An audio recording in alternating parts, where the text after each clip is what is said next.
থাইল্যান্ডের অনেকগুলো famous beach Phuket শহরে অবস্থিত। পাহাড় আর সমুদ্রের দারুণ এক কম্বিনেশন, খুবই পপুলার একটি ডেস্টিনেশন ফুকেট। আজকের ভিডিওতে ক্রাবি থেকে ফুকেট যাওয়া এবং ফুকেটের জনপ্রিয় বিচগুলো ঘুরে দেখব। এরকম আরও ট্রাভেল ভিডিও দেখতে চাইলে চ্যানেলটি সাবস্ক্রাইব করতে পারেন এবং ফেসবুকে এনএস ট্রাভেল পেজটি ফলো করতে পারেন। ফিফি আইল্যান্ড থেকে মাত্র 3 ঘন্টার মধ্যে পৌঁছে গেলাম ফুকেটের রাস্তা হারবার পোর্টে। ফেরি থেকে নামার সময় একটি প্যাসেঞ্জার কার্ড দেওয়া হয়। পোর্টে এন্ট্রি করার জন্য এই কার্ডটি পাঞ্চ করতে হয়। পোর্ট থেকে বেরোলেই কার্ডটি নিয়ে যাবে। পোর্ট থেকে ফুকেট মেইন টাউনের ডিস্টেন্স নিয়ারলি 20 কিলোমিটার। সময় লাগবে 1 থেকে 1.5 ঘন্টার মতো। এই মিনি ভ্যানগুলো হোটেল অ্যাড্রেস দিলে হোটেল পর্যন্ত পৌঁছে দিবে। শেয়ার ভ্যানগুলো দামাদামি করে উঠলে 200 থেকে 250 বাত করে নিবে।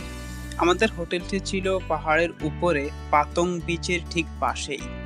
ভাড়া মাত্র 980 টাকায়। হ্যাঁ, বাংলাদেশি টাকায় মাত্র 980 টাকায় আমরা 2 জন ছিলাম এই হোটেলটিতে। হোটেলে চেক ইন করেই হোটেলের নিচে থেকে একটা স্কুটি ভাড়া করে নিলাম 24 ঘন্টার জন্য, যেটা আমার কাছে সব থেকে বেস্ট এক্সপিরিয়েন্স হয়েছে ফুকেট এবং থাইল্যান্ডের বিভিন্ন শহরে। আপনি যেই শহরেই যান না কেন, ওদের ওখানে স্কুটিগুলো ভাড়া পাবেন এবং এগুলি করে নিজের মতো করে ঘোরা যায়। আমাদের হোটেলটিতে আমরা শেয়ারিং একটা রুমে ছিলাম, যদিও আমাদের রুমে অন্য কেউ ছিল না, আমরা 2 জনই ছিলাম মাত্র। হোটেলের ফ্রন্ট ভিউ খুবই সুন্দর ছিল, একদম পাহাড়ের মাঝে, এবং এই হোটেলের ছাদ থেকে সমুদ্র দেখা যাচ্ছিল। বারান্দাটাও অনেক সুন্দর ছিল। মাত্র 980 টাকা ভাড়া, আনবিলিভেবল, যেটা আপনি কক্সবাজারেও পাবেন না। স্কুটি নিয়ে বের হলাম পাতং বিচের দিকে এবং রাস্তায় একটি রেস্টুরেন্টে দুপুরের খাওয়া সেরে নিলাম। আমাদের গন্তব্য পাতং বিচ, যেটি হচ্ছে ফুকেটের সব থেকে পপুলার ডেস্টিনেশন।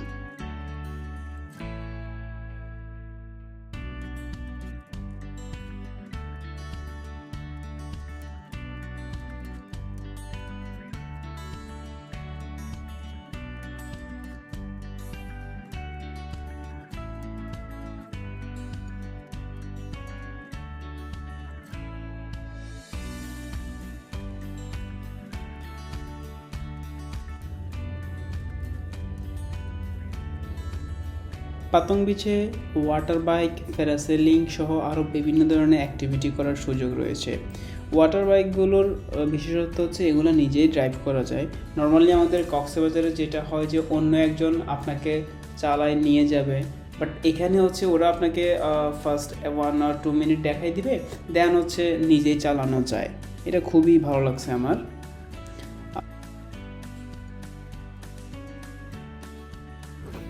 আর হ্যাঁ, আরেকটা বিষয়, থাইল্যান্ডে স্কুটি আপনি ওদের নির্দিষ্ট পার্কিং আছে, ওখানে রেখে দিবেন, চুরি হয়ে যাওয়ার কোনো টেনশন নেই।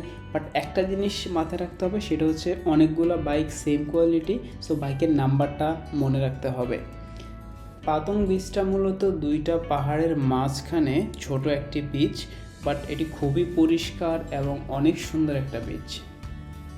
বিশেষ করে বৃষ্টির সময়ে এর সৌন্দর্য আরও দ্বিগুণ হয়ে যায়।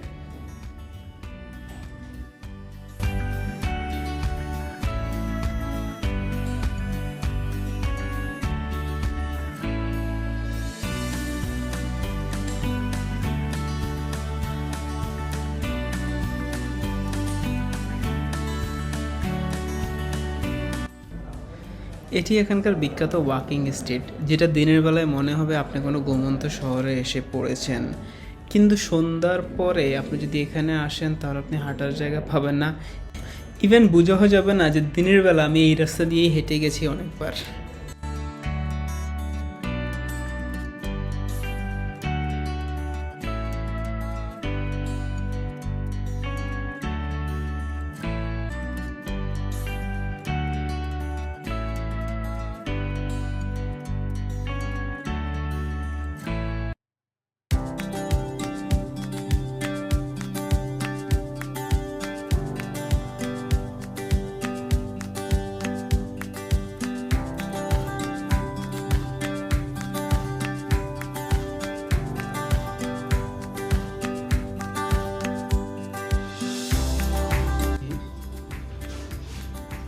সমুদ্রের পাশ দিয়ে পাহাড় আর পাহাড়ের উপর দিয়ে আঁকাবাঁকা রাস্তা।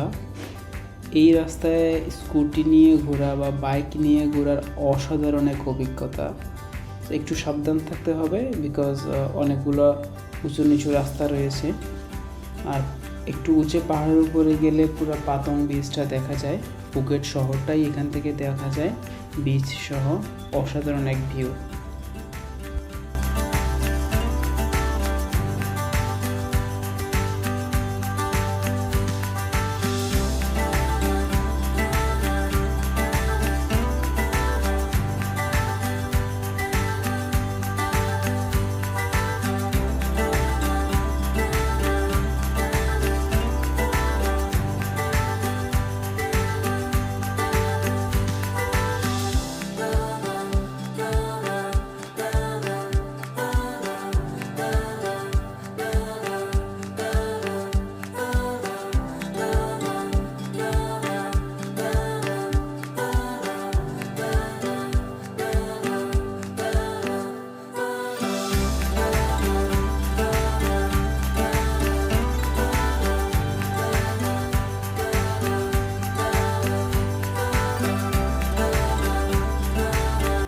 পাতং বিচ ছাড়াও অসংখ্য বিচ রয়েছে এখানে ছোট ছোট, যেগুলো সবগুলোই মোটামুটি পাহাড়ের মাঝখানে। পাহাড় দেখা যায় দূরে, এর মাঝখান দিয়ে বিচগুলা খুবই সুন্দর।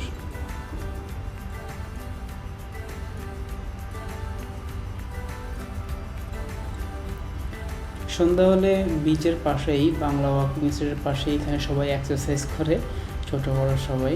আর এইটি হচ্ছে সেই বাংলা ওয়াকিং স্ট্রিট। যদিও এখানে কেউ বাংলা কথা বলে না, বাট এটার নাম বাংলা ওয়াকিং স্ট্রিট।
থাইল্যান্ডের সব জায়গার স্ট্রিট ফুডগুলো নিয়ারলি সেম। বিভিন্ন ধরনের বারবিকিউ থাকে, চিকেন বারবিকিউ।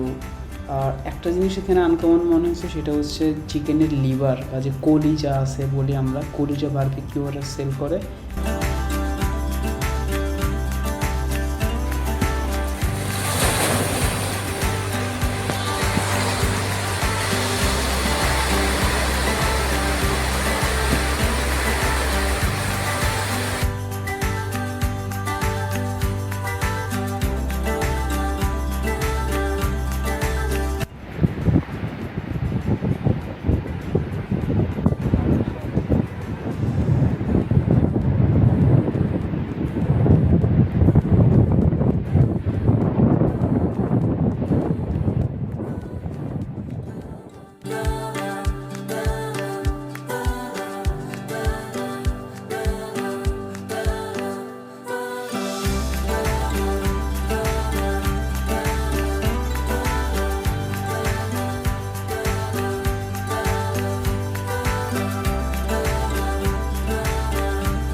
আজকে দ্বিতীয় দিনে আবারও বাইক নিয়ে বের হয়ে গেলাম। আজকে সকাল থেকে বৃষ্টি, সো ওইভাবে ঘোরা হয় নাই। একটা প্রাইভেট বিচ আমাদের যাওয়ার কথা ছিল, কিন্তু আমরা একটু আর্লি মর্নিংয়ে যাওয়া, এটা খোলা পাই নাই, যার জন্য এখানে ঢোকা হয় নাই। এটা খুবই সুন্দর, এন্ট্রি ফি 200 টাকা। ম্যারিন ড্রাইভের এই সুন্দর রোডগুলো দিয়ে বাইক নিয়ে ঘুরলে যে কেউই এর প্রেমে পড়ে যাবেন এবং আসতে মন চাইবে না। আর বৃষ্টির পরে আকাশটা এত পরিষ্কার, জাস্ট ওয়াও।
ফুকেট থেকে আমাদের ফ্লাইট কুয়ালালামপুর, মালয়েশিয়া। সো আমরা একটা উবার নিয়ে বের হয়ে গেলাম ফুকেট। আমরা যেই বিচটার পাশে ছিলাম সেটা থেকে এয়ারপোর্ট প্রায় 2 ঘন্টার দূরত্ব, রাস্তাগুলো পাহাড়ের মাঝখান দিয়ে, এবং 2 ঘন্টা পরে আমরা পৌঁছে গেলাম ফুকেট ইন্টারন্যাশনাল এয়ারপোর্টে।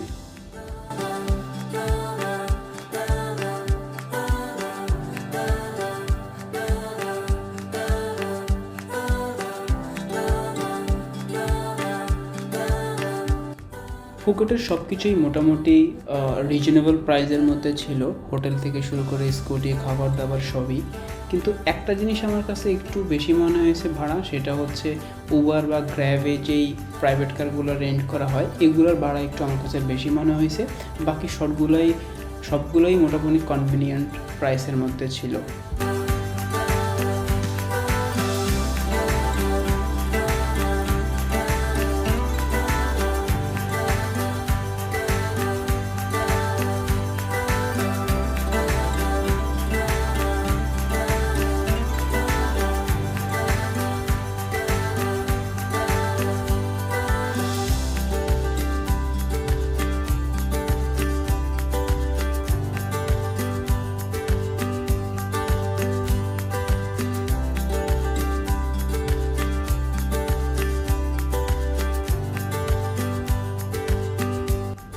ফুকেট ইন্টারন্যাশনাল এয়ারপোর্টের রানওয়েটি একদম সমুদ্রের কোল ঘেঁষেই এবং অসাধারণ এক দৃশ্য। যাচ্ছি কুয়ালালামপুর এবং পরবর্তী ভিডিওগুলো মালয়েশিয়ার কুয়ালালামপুর থেকে আসবে। ভিডিওটি ভালো লাগলে সাবস্ক্রাইব করবেন এবং ফেসবুকে NH ট্রাভেল পেজটি ফলো করতে পারেন। ধন্যবাদ সবাইকে।